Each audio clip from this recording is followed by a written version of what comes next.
something went on here, something went on there.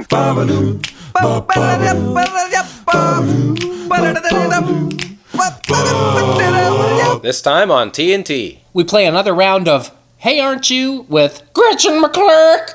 I'm going to a golf tournament in Bermuda.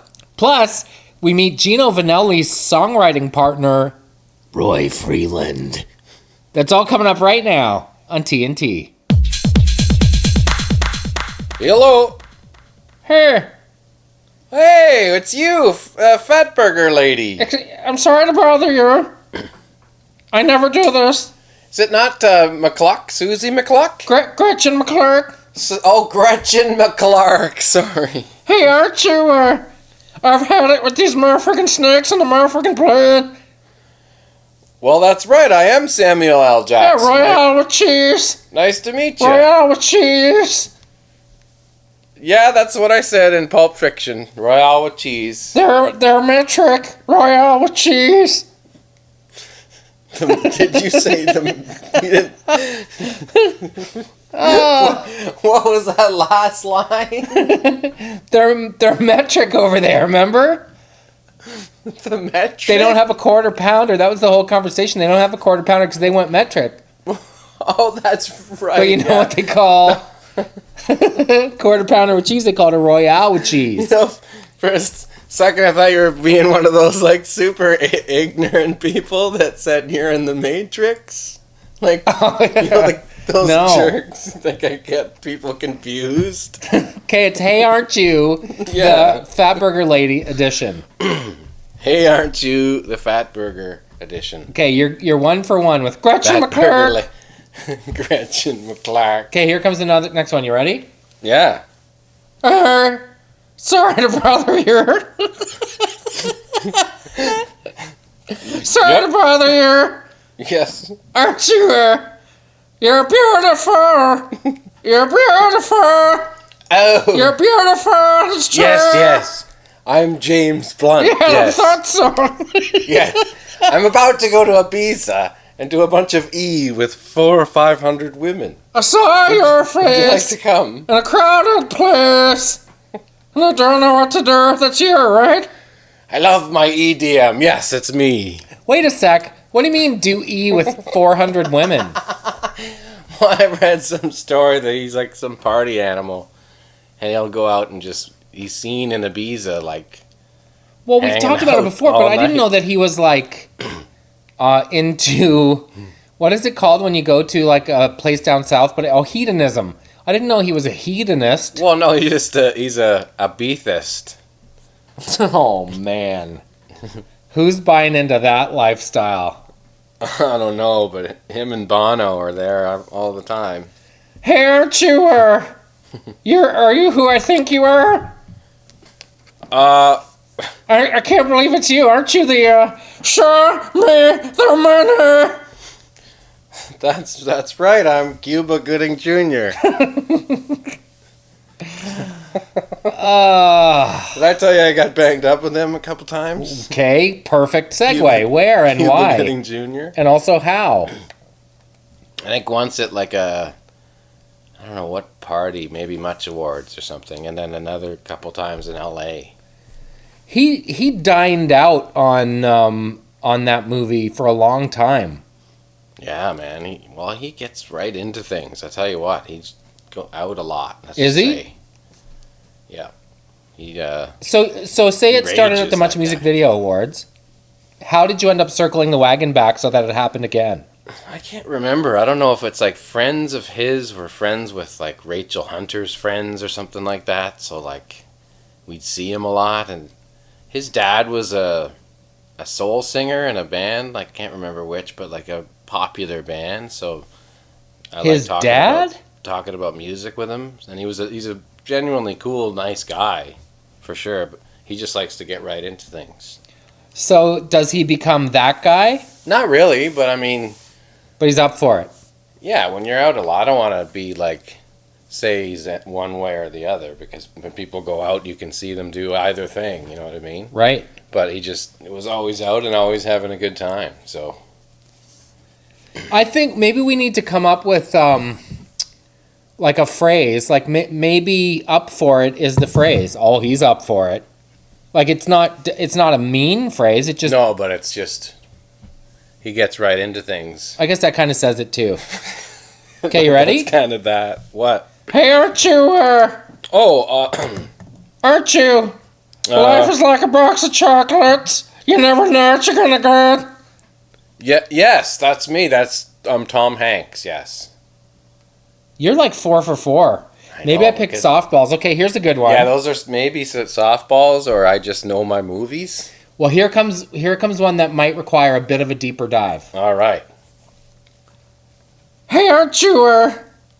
I hate to bother you. Yes. Aren't you? I don't want anybody else. When I think about you, it touches me so. I think I might understand. Can you do that once again? I don't want anybody else. Yeah. When I think about you, it touches me so. Gordon Lightfoot? No. Whitney Houston? No. But aren't you doing that? Da, da, da, da, da, da. You know what? You might have just exposed a lawsuit in the making. It is the same progression. Is it the same melody? I don't want anybody else, and when I think about you, I touch myself. Is it the same? Divinyls. Divinyls. I would never get that. I don't want anybody else. Okay, here's a good one. It's from a movie. You ready? Yeah. Hey, sorry to bother you. Yes? Are you who I think you are? Maybe. You remember, do you like apples? How do you like them apples? Yeah, I am Matt Damon. Man, you're on fire! Thanks. That was a great movie. It was. And maybe the only... I wrote a joke about Tiger Woods calling his bird a mini driver around that time. Oh my. But that was the only movie that I really liked Mini Driver in. I had a Gus Van Sant joint with Elliott Smith jams. Yeah, it was a good movie. Robin Williams, remember? That's when he's full on rubbing the gumsies together. Yeah. Big time. Wearing glasses and had a beard. Look out. Grime in the... Yeah, whoa, good luck, right? As soon as you see the picture, you know you're going to be in tears. Yeah, as soon as you see him in glasses, you're like, oh, no. Well, when you saw him in glasses with a 1 hour photo, remember that? They shot part of that at CBC in Toronto. He nailed that creep. What was the first movie where Robin Williams sucked the tears out of your look balls? Oh, it has to be The World According to Garp. Oh. Big time. That's the one for sure.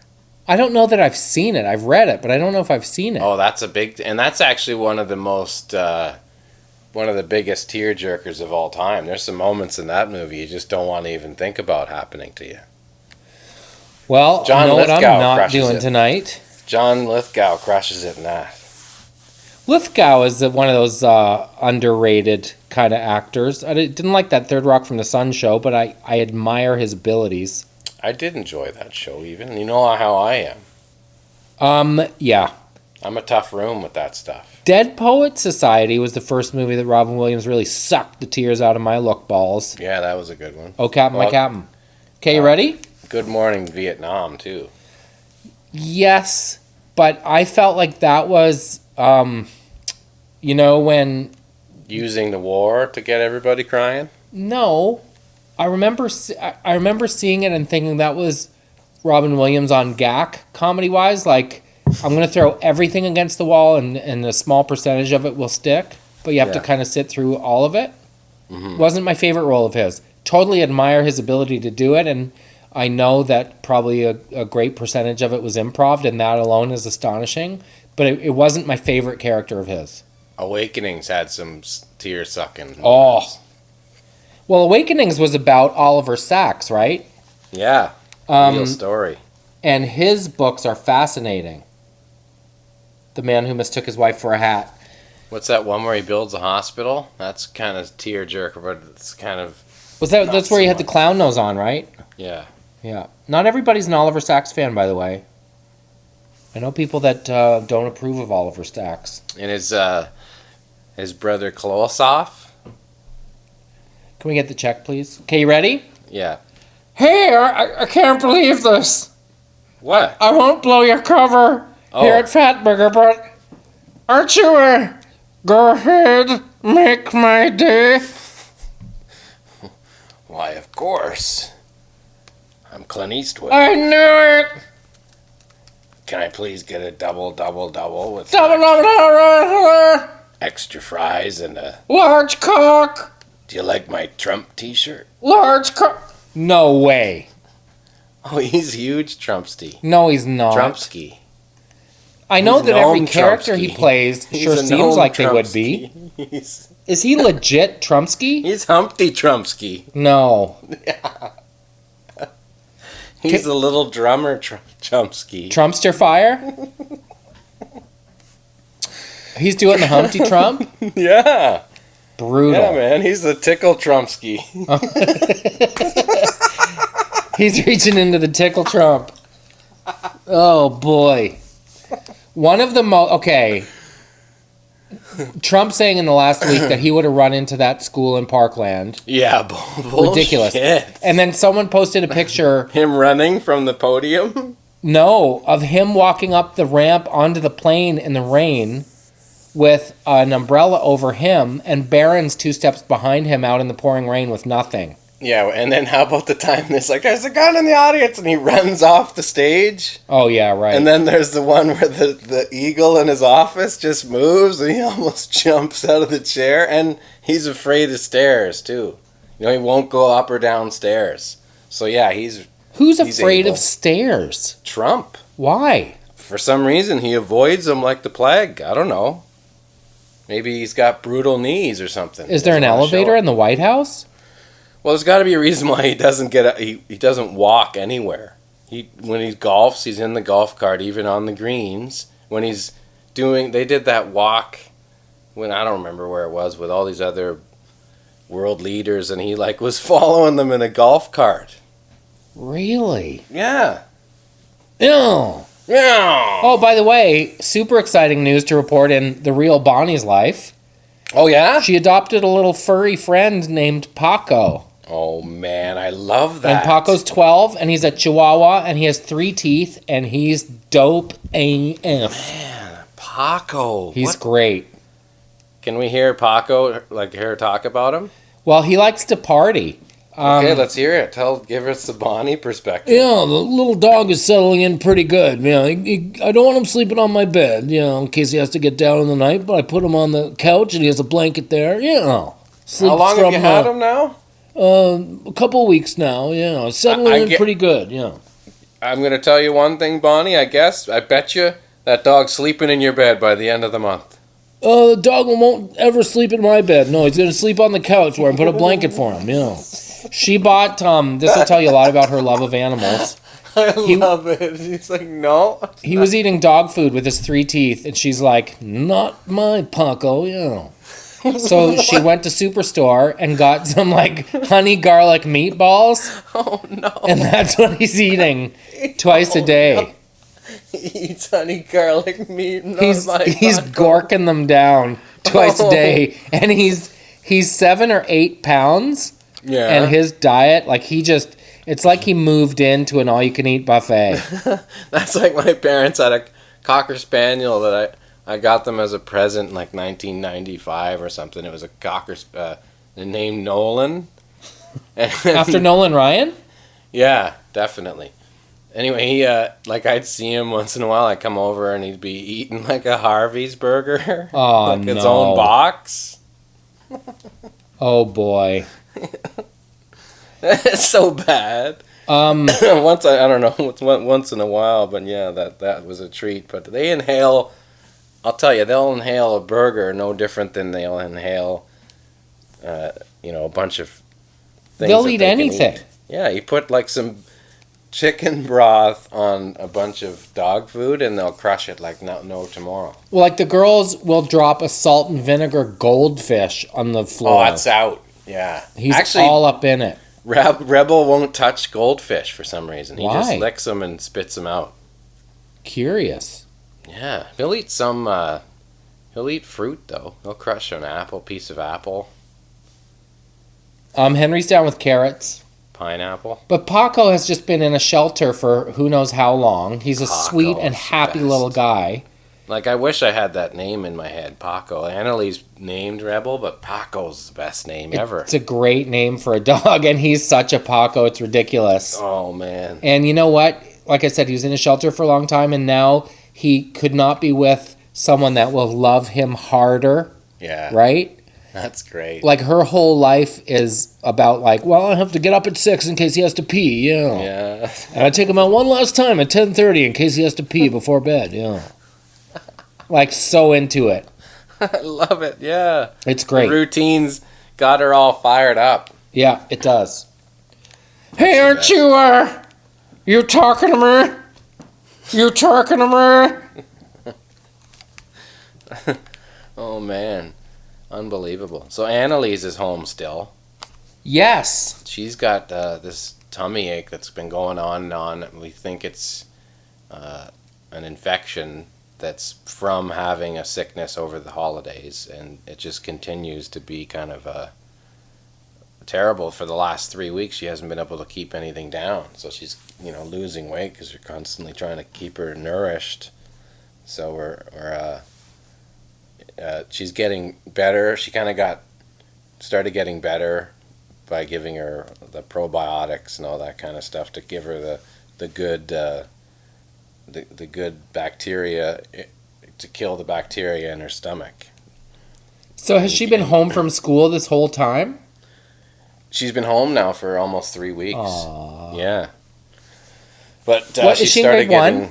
She started getting really good the last 3 or 4 days, to the point where she was almost going to go to school. But then again, today it's gotten a little bit, she's thrown up a couple times in the morning. So it's just been just keeping in touch with the doctor. If we're on a plan now, if she keeps on this base of not being able to keep food down for another day or two, we're going to take her back to the doctor. But we've been taking her back and forth every couple days. Poor little shmoo. Yeah, it's just frustrating, because you feel sorry for her because she's so tired and getting thin, and that sucks. So are they, is the school sending work home for her, or is she bored and restless? She did. She did some projects this week. She's had some homework that John and Jack brought home. And she's still happy and still very physically active. This morning, Lisa was sleeping with her, and she had a knit brow while she was sleeping. She had a what? A knit brow, concerned. Oh, yeah, on her okay. face while she's sleeping. Wow, I've never heard it called that before. That's like the old anyway, English. she's doing that, and Lisa's like, oh, she's upset because she's not well, because this is going back to sleep after she was sick. And she woke up, and Lisa was like, Annalise, what were you just dreaming about? And so for the first time I've ever heard kind of an actual explanation for a dream, when you ask someone, because they always forget. Yeah.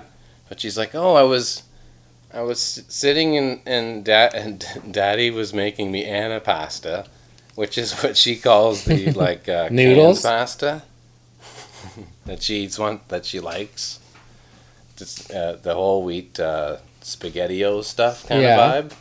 Anyway, she's like, Daddy was making me anapasta, and I was gonna eat it, but then I looked and he was eating it, and I looked in the bowl and it was all gone. And that was the knit brow. It was hey, you ate all my pasta in the dream. She was mad at you in her dream. Yeah. For scarfing it down. Explaining the look in her on her face. Classic. Cute. She sure is. We got a call from school yesterday morning. Indy wanted to come home. And it's hard to explain. If you're not feeling well, you should come home. But also, if you just don't feel like being in school, maybe that's not enough of a reason to come home. Yeah. Because I think it's something that you could choose to interpret, to your advantage if you were kind of in that headspace. Mm-hmm. You know what I mean? Yeah, no, for sure. But the one time you're like, you know what, you can probably tough it out and stay for the rest of the day. Sure enough, that would be when they'd projectile vomit all over the hallway. The only time where you're like, oh, no, you'll be all right. And then pick them up at school. Do you remember kids at school getting sick? Oh, yeah, for sure. Do you remember a kid in particular who, you always associate with that? Me? Really? Yeah. Well, I think everybody I know threw up at one point. I think I became friends with somebody once for like watching him throw up and not saying anything about it to anybody else. Aww. He's like, hey, thanks, man. Because usually it's like, hey, I saw him throw up, and hey, they're like pukey Paul or puke. You know, they go. It's so stupid. You know, kids will find anything to label you with. Yeah. When I used to have migraines constantly, I used to throw up. That was part of the deal. So I was always like, I gotta go. I was usually going to the bathroom, but it's still, when you're in the bathroom, there's other kids always in there, and you're like burling. How old were you when you started getting migraines? Like 12. No way. And then they were like on the reg from probably 13 to like 16, 17, like every month to every other month. To the point where you'd get sick. That's a hard row to hoe. It was weird because it was always this like a certain day of the week. I think it was Wednesdays or something. Like there was a certain day I would fear. Why? I don't know. They would come on a calendar basis. Maybe it had to do with the sun and just the way because you know, the same way lots of things are affected by day and night, you know, and calendar years or whatever it is. There's obviously an increase in them with the change of seasons, like from spring to summer, summer to fall, fall to winter. There's always a reaction of something where your body chemically gets ready for the next climate, you know. But you don't get them anymore, right? Not that much. Not much at all. Is it because you know how to manage them, or you actually just kind of grew out of them? No, I just have, like, I have painkillers, and now I have these wafers that you put under your tongue that are supposed to take it away. Yeah, you do. Hopefully they work. It's a new thing. But usually I just, tough it out. It sucks. Anyway. Hey, look at that. 22 minutes. Let's take a break, bud. Fucking ready. Yellow. We're ripping like Scottie Pippen, bud. Pippin sounds. Pippin. Tell the people where you're going. Going to Bermuda, bud. Where Carol and I went on our honeymoon. Really? I think in hindsight, I thought it was Bahamas or Barbados. I knew it was a place that started with a B, and I thought it was tropical. Yeah. Don't get me wrong. Beautiful place. Have you been before? Never been. Unbelievably beautiful place. It's probably it's the northernmost island, right? Yeah. Well, I think it's more north than Miami. Yeah, so it's kind of like South Florida tropical, right? Yeah. And, the first night of our honeymoon, the furniture on the balcony of our hotel room blew over the railing. Yikes. Yeah, see, I'm looking forward to 40-mile-an-hour winds.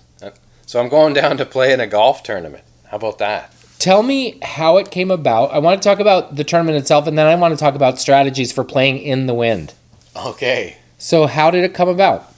I got some buds at the PGA of Canada. Yep. Chris Fry, who's a good bud. I've played golf with him before. And he basically said, hey, man, you want to come down to this thing in Bermuda? Yes, I do. I've heard other guys like Ian Leggett, who's my partner in the Stomp the Stigna golf tournament and a great golfer himself.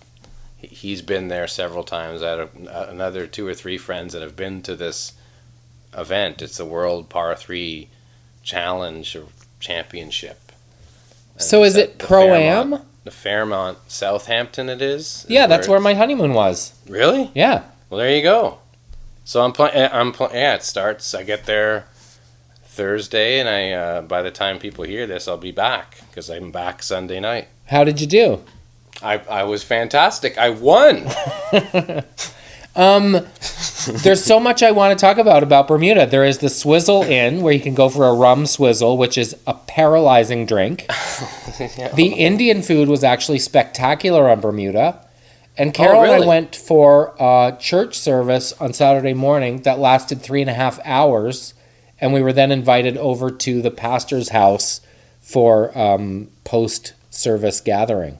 Yeah, this is kind of busy with the golf tournament and like they have events and stuff. But I mean, I'll definitely be hanging out and sitting on a balcony. Well, here's the other thing: if you rent a moped in Bermuda, you get a white helmet that looks like kazoo, and that's how they know who the tourists are. Oh, great! But is there like can you just, if you wander off the resort, do you just get to another resort? Is it not the way it is, or is it like? I feel like, I mean, it was 9 years ago, but I feel like it was kind of neighborhoody. Yeah. But it's beautiful. Like, there's a pink sand beach, and the color of the water is spectacular, and so is the sky, and it is a beautiful place, and it's kind of a neat combo or cocktail of heritages. It's very British inspired. Yeah. So you see lots of kids. Like, we took the bus places, and you see kids getting on in their, very dapper school uniforms with, of course, Bermuda shorts. Will I perhaps maybe see one or two Europeans in tight Speedos? Oh, there's a good chance. There's a good chance you will, yeah. Hey, mate! Hey, dude, Donovan at the pool this week. Wanting He's to order just another, down. Can I have a, what would he, I almost did Seth Fisher. Well, no, because Donovan Can I would have be a rum swizzle, yeah? He's down because Keith Richards has got his place in Bahamas or whatever it is. You He's swizzle got a place. in, but you swoozle out. Do you know what I mean? Gotta Gordon, he's walking around with his Speedos. He'd have a Speedo and like a white leather jacket open. Oh, man. And a pair of thongs. Oh, a pair. A pair of thongs and some sunglasses. You'll have a blast. So it's a pro-am. So are you paired with a pro? Yeah, I probably will be for Do you sure. know? You don't know who yet. Well, you kind of play though. They give you a handicap and you just play amongst everybody, I guess. So it's just, I don't know. It's a par 3 golf course, but it's apparently very difficult because if the winds are 40, 50 miles an hour, your ball will just fly with it. So you have to really take that into consideration. So you're hitting drivers on holes that are only like 170 yards away. Would you rather wind into your face or at your back? Oh, at the back all day, because then you can just get it up and it'll ride it. You can easily hit it too far if the wind's behind you like that, but I'm not Lee Trevino or any of those professional styles, so I'll be just struggling. I'll just try and punch it and keep it low as possible. Do you take your clubs or do they provide them? I'll bring my own bats. And you can go direct from Toronto to Bermuda. Yeah. I fly WestJet and it rips me right down there quick. Your Jerry D's are going. Jerry D's going, yes. And Natasha Stanishevsky. She's going. Oilers fan, TSN broadcaster. Yeah, there's a bunch of golfers going too. My buddy Billy Walsh, who's I think's number 3 in Canada right now. Come on. Player, yeah. He's a good bod, so we'll be playing a little bit out, and we'll be hitting some other courses. I think the Ocean course is an amazing course. So oh, really? So you're going to play like actual golf as well as just par 3 golf? Yes. Have you been practicing? I hit balls a couple times, but my hands are a little weak. So yeah, I'll be taking it easy, but I won't be. I'll try not to hit. I've hit balls like twice in the last week, so I'm trying to get a little bit of a feeling. How competitive are you, Jeremy Taggart? I'm not really that competitive. I don't care if I hit a bad shot. I'm the first person laughing.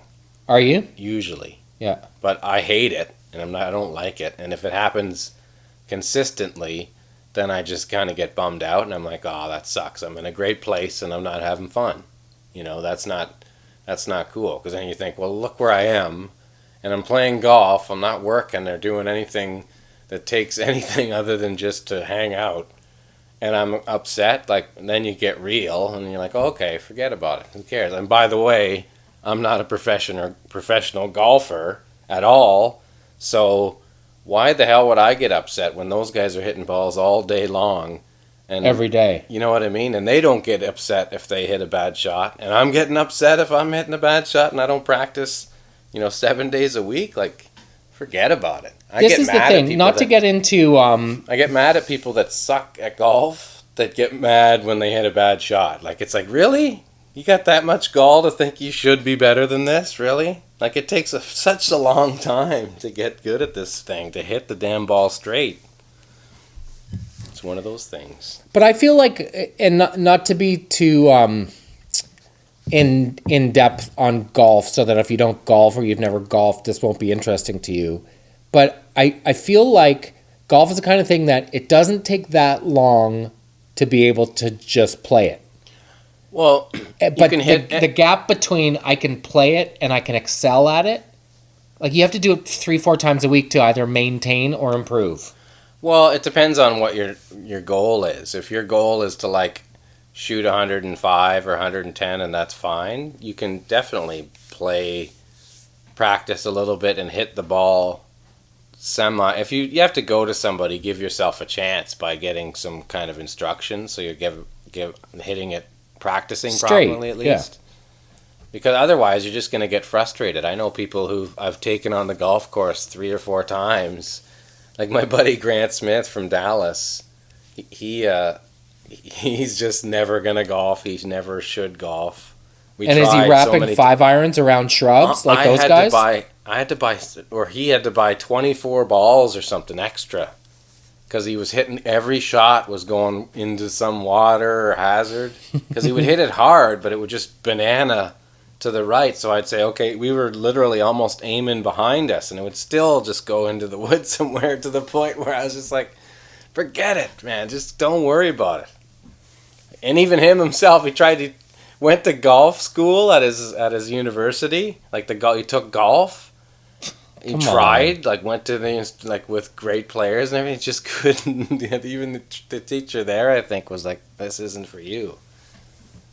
Some people just don't have either the flexibility or. Well, I play so little. I mean, I haven't played in a few years, and I play so little that if I get one good shot a hole, I'm really happy. Exactly. And so my expectations allow me to have a good time, because I don't really care. I think that's what in places like Scotland, where people grow up with it, or even in smaller towns where it's very golf oriented, they kind of it just comes naturally, so there isn't that feeling or concern or anger. It's generally people who are kind of obsessed about golf that get really mad about it. Yeah. So, yeah. Jerry D is a good golfer, and Jerry D's daughter, who she must be 10 by now, is a really good golfer. I know he's taken her down to a couple of tournaments in Florida and posted some video of her. Like, her form is incredible. Cool. Well, I mean, he's at the Nationals. That's got some of the best junior facilities there is. That's where Lairdo, my buddy Laird White, is the national or the head golf professional. Solid dude. He's awesome. Yeah, Jerry's in good company over there. There's great people at that golf course. And I think Jerry was a competitive tennis player too, and he played hockey at X, so he's quite an athlete too. He loves to get out there. Where does that come from in your family? He's got the hairdo for it, right? Sporty he's got great athlete hair. Yeah. Like just got out of the shower all the time, like that hair? Yeah, like he's actually thinking about. When you look at that kind of hair, it's like there's an element to the hair. There's a cap over this. No, there's an element to the hair that exists because, like, you can go faster in the wind. Like that. So what are you going to do with your pony? Are you going to wear a hat, and where does the ponytail go? Does it go through the opening in the back? Underneath, it's just low. Okay. I tie it up, like, like Lisa would, I guess. Do you plan your outfits? Imagine I just have a big man bun with sunglasses on. No. Or let it down, James Hetfield styles? No, like Chris Shepard glasses. Oh, yeah, James Hetfield, like all down. Oh, man. But it's in your face because the winds are 40 miles an hour? Who's that caveman out there? No. I'm into this. Do you, like, lay out your outfits, or do you plan? No, man. Come on. Look who you're talking to. I know, but I wasn't sure if in golf world it's different. Like, you really get into it. If it was up to me, I'd be playing in shorts and no shoes. Would you? Sure. Where does athletic ability on your side come from? Because obviously you were quite a baseball player. You're a good golfer. But I like practicing. Same with drums. I liked the with the practice thing. Like I used to practice a lot with baseball, practiced a lot with golf, but I'm not even that good at golf compared to where I got with baseball or where I got with drums. But I still worked really hard on it when I had the time, Right. But I think it's just understanding and being open to things, listening. It has a lot to do with listening to others and listening to yourself, like being honest with yourself. I'm sure if you were going to acting classes or if you saw somebody who was, there's just something inherent that's not working and they just can't grasp the idea of capturing a character or understanding of emotion, you know what I mean? When you're trying to get something across and it's just not going to happen as an actor. It's the same with all of those things. It can be frustrating for some. So you would say your ability to pick up something like golf has more to do with your openness to learning about how it works than your innate athletic ability? Yep. Crazy. Definitely. Yeah. Because without understanding what you're doing, you have to know what you're doing. With drums, I had to physically know, but I also have to mentally know so I can... You just have to do some research on what you want to do and generally to give yourself a chance to be good at it. That's all you're doing is preparing. That's why I wouldn't go on frickin' a stage to do stand-up comedy because I know how hard it is to be funny for 15 minutes. And to make it look easy. Yeah. So, like that's months and months of preparation and understanding, and there's so many different nuances. And bombing. Yeah, and you bomb anyway, no matter the first time you do it with all that in mind. So it's just you should always, when you're trying to do anything from cooking to mowing your grass, like learn what's the best way that I can do this to be fast and quick and safe and all those things, Okay, Not that I'm, believe me, I'm far from perfect with that. I'm not Yoda when it comes to that line and moral code, but it's just... No, I totally get it. You try to keep it straight and try to understand what you're doing, and, but everybody slacks off and doesn't get things done that they want to, but... I totally get it, but Yeah. there must be people that just can't keep time. So it doesn't matter how much they understand what they're trying to do on the drums, they're just physically unable to deliver on that. So it must be a combination to some degree. Mm-hmm. Right? Yeah, for sure. I think so. But that's why that's what gravitates you to things that you like to do physically, as a sport or as a job. It's something that you kind of have to feel a connection to, right? Yeah. So I think that's I don't think I would feel an inclination to do something I don't really think I can do, I don't feel it. Like I don't feel myself driving an F1 car. It doesn't feel like Doesn't something... excite you. Yeah, but if I watch a golf on TV, I like seeing what they're doing, and it's more fun to emulate. Just like if I see a guy hit a baseball or throw a baseball or catch a baseball, it's something I can kind of understand. Even soccer, which I was never good at. I like watching it because I get it, but driving cars or NASCAR, which my brother loves because he loves driving cars, it was a good example why you like something is you probably want to do it too, right? On some level. Yeah. How did golf enter your life? Was it because you were looking for ways to kind of put in time on the road? Definitely, yeah. Other guys were doing it and we're going golfing. Do you want to come? One of those? Yeah, no, it's like how do you kill... Because you get into a city in the morning, like 6, 7 o'clock, depending on how far the drive. If it's an 8-hour drive, you're still there at 10 o'clock in the morning, or you know what I mean? So you're always there during the day killing time till sound check, and sometimes you don't even have sound check because there's like a late load in or whatever. So you literally have to kill time till like 8 o'clock at night. So that's why people probably get into drugs and drinking all the time because there's just nothing else to do. What else to are you going to do? Yeah. 8 hours. It sucks. That's why golf's fun, because at least you're feeling that time well. And it's like golf, when you're home and you have lots of time to do things, golf seems like forever. But when you're on the road, you're like, oh, that was perfect. Yeah, right. We get back at 3:30, have a shower, and go to the thing. 5 hours, all right. Yeah, you're looking for ways to put in 5 hours. Exactly. The Letterkenny guys started their tour in Halifax last night. They'll be in, I don't know, Quebec or Ontario by the time this comes out. We're going to see them in Moncton Friday night, Carol and I. Mm-hmm. But that's going to be pretty wild for them because they're doing, I think it's about 6 weeks straight from coast to coast. Wow. And that'll be a learning curve too, probably, won't it? Figuring out how to put in the time in your days. I see them on the 10th here in Toronto. Do you? Yeah. Awesome. I'm psyched. I can't wait.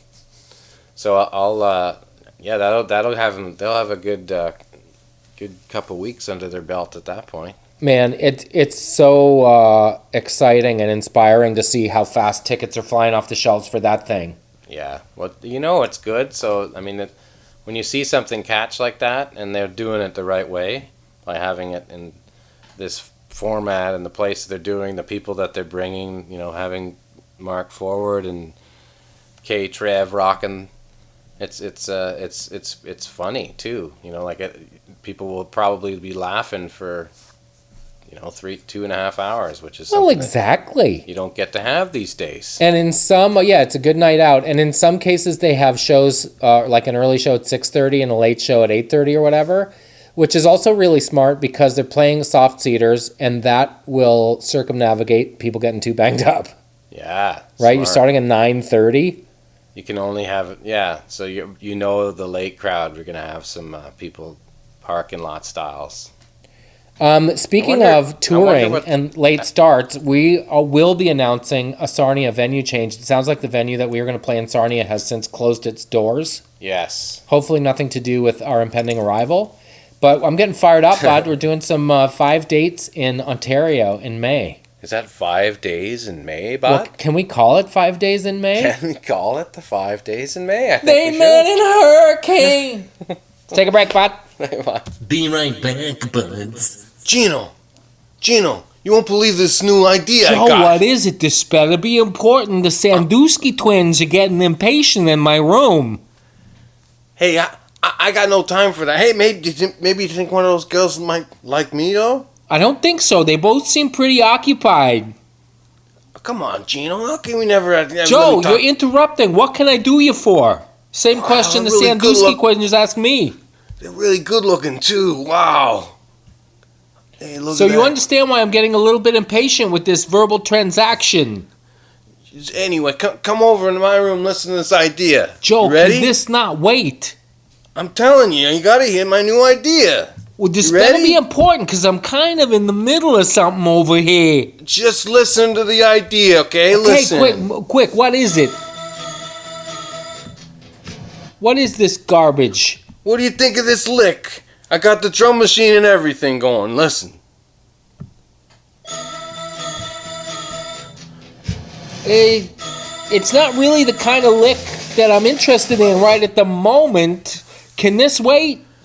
Gino, don't you hear this song idea? Isn't that great, that riff? Come on, listen. It's not even an idea, Joe. It's just... What do you think, man? Come on. It sounds like the opening of a cooking show or something. It's just such a good jam, man. It's not a cooking show, man. It doesn't really scream hit, Joe. Oh, man, forget it, all right? You know what? I'm meeting with Roy tonight, and we're going to talk about some other ideas. So I'll let you know if we need any ideas. How come you never let me hang out with Roy? Because, it's just kind of three's a crowd, except in the case of the Sandusky twins. You don't know anything about music, though. I'm the one writing Joe, music. Can I please finish what I started and then talk to you afterwards? All right, forget it, Gino. I'm just going to keep writing. You're such a Joe. Get lost, Gino.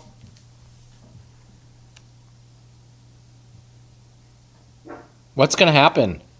Cut. I don't know. This is pretty bad. This is a pretty scary situation. They're fighting. It certainly seems as though we are positing that Henry, pipe down, butt.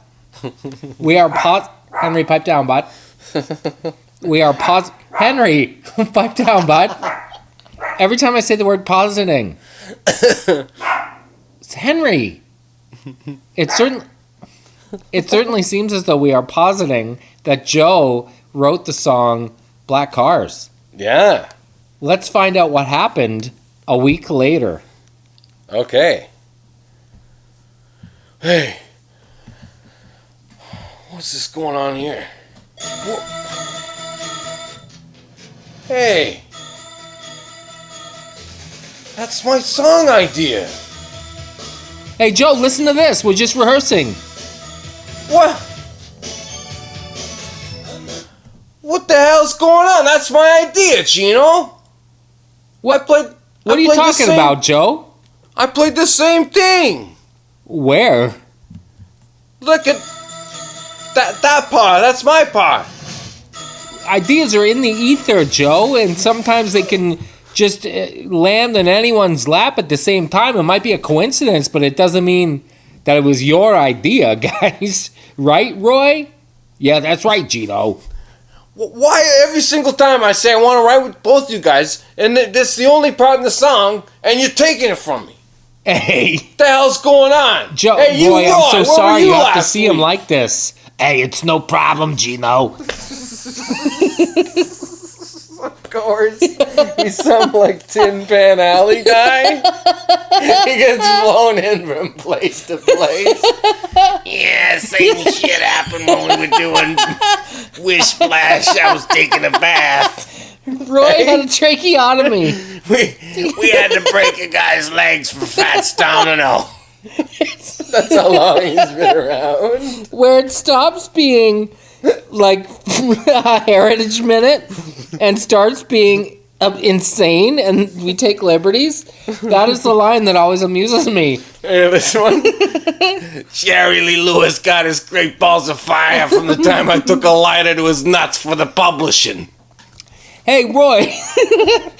Hey, Roy. Because we Googled who wrote Black Cars, and it was Gino and some guy named Roy. Yeah. So suddenly he has to be represented in here. Hey, Roy. Do you remember me playing something and saying this was from Joe? No, Gino, I sure don't. See, Joe? There you go. Just like I said when I was writing Splish Splash, I was taking a bath. Did you know that Splish Splash, I was taking a bath, was actually a metaphor for a guy getting jacked? He was taking a bath with concrete shoes on. He's wrote all these songs in the 50s hits when he just shows up and takes ideas. Roy. Hey, if you don't mind, I'll be over here resting comfortably on my laurels. He hears some hit on a beat somewhere and he's boom, shows up. Well, that's a nice little melody I got there. Oh, he's a riff jacker? Yeah. He's one of the original riff jackers from the 50s. Did you know Great Balls of Fire was actually about a Molotov cocktail thrown into a diner? Oh, man. Did you know Chuck Berry's name was Larry? And I was like, there's no way you can make a career as a guy named Larry Barry. You better chuck that name out and get a new one. And he was like, well, chuck it is then. Who's gonna buy a record from a guy named Larry Berry? That's really dumb. You know who'll never be on top of the charts? Larry Berry, that's who. Roy. I'm trying to find a picture of good old Roy. Have you seen him? Do you know his last name? No. Maybe he lived down the street from Joe and Gino. Right. Roy Freeland. Let's get a look at this Roy guy, because I feel like we might have overshot the runway on Roy Freeland. I could always hear from the back window Gino and Joe's house. Listen to this. He's worked for Alan Jackson, Barry Manilow, Yeah, he is. Laura Branigan. He is a riff jacker. He is that guy. He's a riff jacker from the 50s. I saw him at this strip club in Vegas, and this girl named Mandy. She starts singing a tune. I said, Barry Manilow's gonna love this. I gave her $2. Roy. His credits at All Music. I mean, I think maybe we added the part of the His tracheotomy. breakdown. How he got Copacabana for Barry Manilow. Roy wrote for Aretha Franklin. Yeah. He wrote for everybody. So why is Gino throwing him some cake instead of hiring Joe? Because he heard the riff. Wow. He wrote for Jack Wagner, wrote for the Judds, wrote for Smokey Robinson, Get out of here. the Oak Ridge Boys, 38 Special, DeBarge, Patti LaBelle, Frank Stallone. Crazy. Maybe Frank Stallone heard Black Cars and was like, man, I could do that. He's a real guy. And you know what? There's some music bud listening right now. What? All night long, live. There's some music bud listening right now going, I can't believe you guys don't know Roy Freeland. Yeah. Well, can't know them all, I say. I kind of like our version of Yeah. Roy better. Roy. It's a nice little melody you got there, kid. Hey, you're never going to amount to much, so I might as well take it. Imagine his son, Paul Simon's playing Bridge Over Troubled Water on the piano. What's that you tinkling there on the piano? And all he says is, thank you.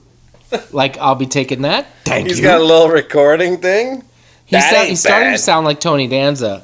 Thanks, Angela. And that's that for that. Hey, thanks, Gino. Joe Vanelli, it stands to reason, might be jealous of Roy Freeland in real life. So Roy would say to Gino, Let me handle it. Yeah. Yeah, okay, here we go. Hey, Joe, can I talk to you for a second?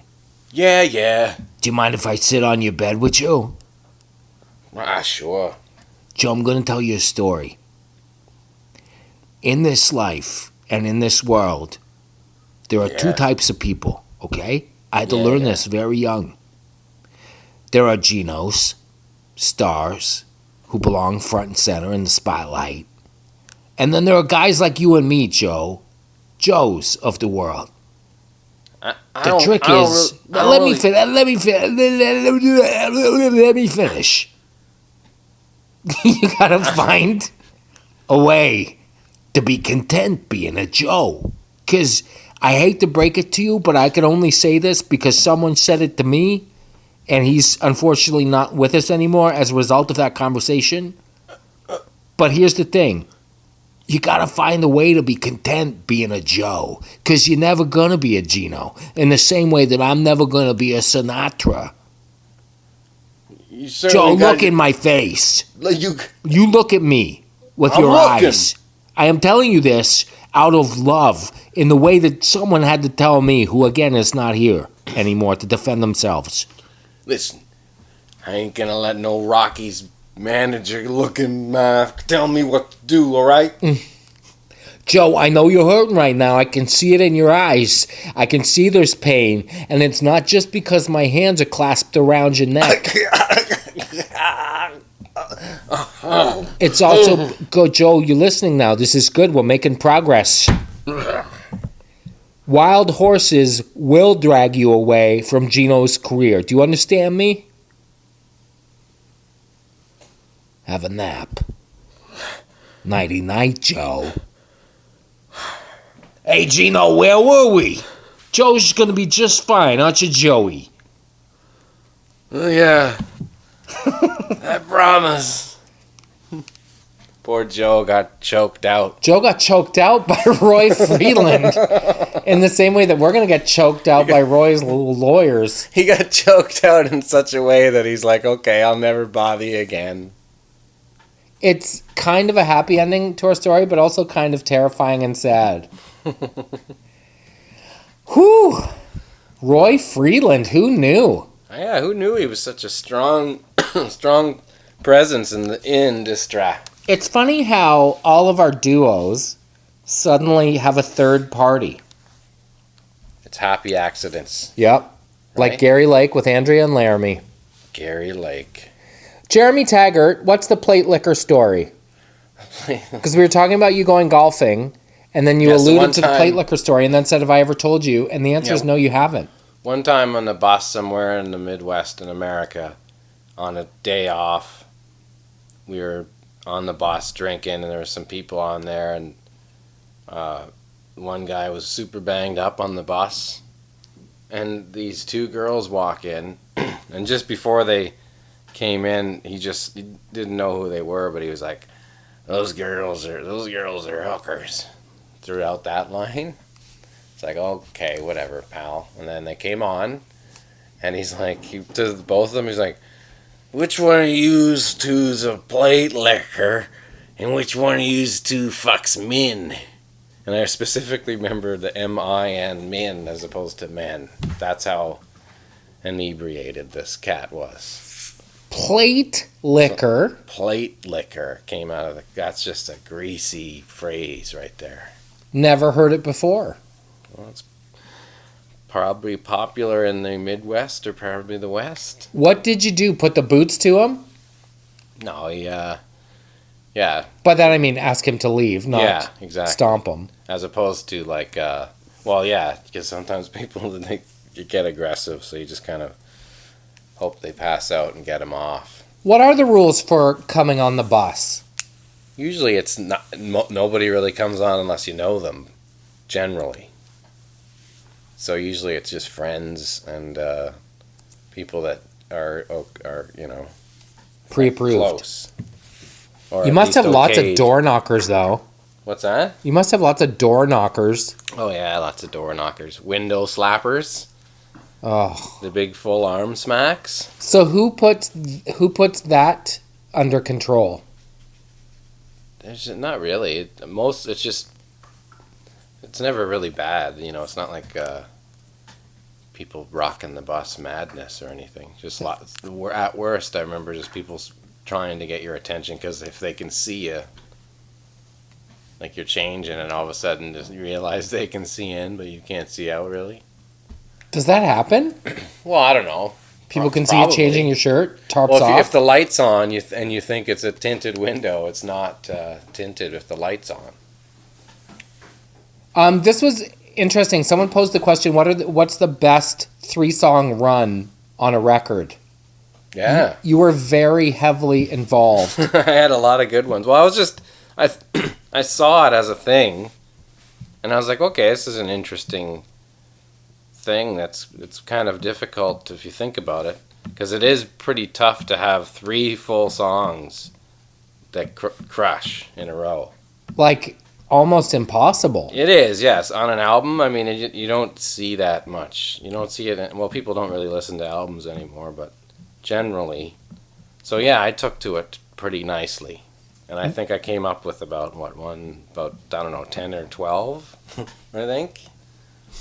And what if you had to pick just one? What was it? Well, I got a couple, like Blonde on Blonde by Bob Dylan has Visions of Johanna, into One of Us Must Know, into I Want You. Those are 3 classics. It even goes into Stuck Inside a Mobile with the Memphis Blues again, which is incredible as well. That's a 4-banger. Yeah, Physical Graffiti by Zeppelin's got Kashmir into In the Light, into Bronyar, which is insane. Sticky Fingers, Sway, Wild Horses into Can't You Hear Me Knocking. That's pretty swank. The That's Cars, really swank. this one's a hair blowback. It's their first album, which even makes it more crazy. But it's Good Times Roll, Here She Comes Again, and Just What I Needed. Wow. Like, that's how they started their career to the world. That's probably got to be top 5. So midway through the Gold first Rush? track. What's that? Midway through the first track, they're already all in. Yeah, After the Gold Rush is good. It's got the title track, and then Only Love Can Break Your Heart, and Southern Man. Tom Okay. Petty, Damn the Torpedoes. Refugee, Here Comes My Girl, and Even the Losers. That's pretty good trio right there. How much thought do you give on the order of songs? A lot. I mean, not as much maybe anymore, but I mean, back in the day, it was everything. And usually the hit song the biggest hit song was generally like number 7. That was almost across the board with albums for some Wonder reason. why. Yeah, like that was, the first single, second single, and the big single was always maybe the first or the third, depending on the approach from the record company. But, I mean, usually number 7 was a pretty important song.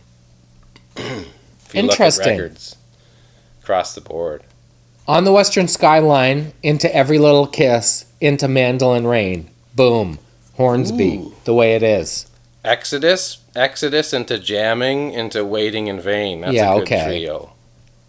That's a 3-banger right there. Oh, maybe one of the best, Fully Completely by The Hip. Heard of them? Fully Completely, into 50 Mission Cap, into Wheat Kings. Like, come on. That's hardcore. That is hardcore. I mean, that's another top 5, maybe. So definitely number 1, Canada. I got a message from our bud, Tom Strangward, who is a broadcaster in Turbo Bud. He actually does the voice for the Junior A team, the Spruce Grove Saints. And he sent me a message saying, he listens to the pod and he's really happy for what we've done. And he said, as Canadians, we're so regional and so different from region to region. There aren't many things that unite us as a country. And he felt the passing of Gord Downey was one of those things. So he sent me a clip of one of his intros to a Spruce Grove Saints broadcast in which he dropped, 20 hip titles. Yeah. Sundown and the Pears, the Prairies and stuff. And it was epic. Wow, cool. So that feels like a good place to end this episode. A shout to Tom. Yeah, not to mention the shout to Timbo for rocking it in Korea, becoming South Korea's favorite band. No kidding. I mean, it was incredible seeing them with everybody in the Canada House there. The Tessa and Scott of it all. Yeah. So Tom, this one's for you, Bots. Hey, Bots. Boom gong gang go do gong ju bong bao so do do bam bam tika do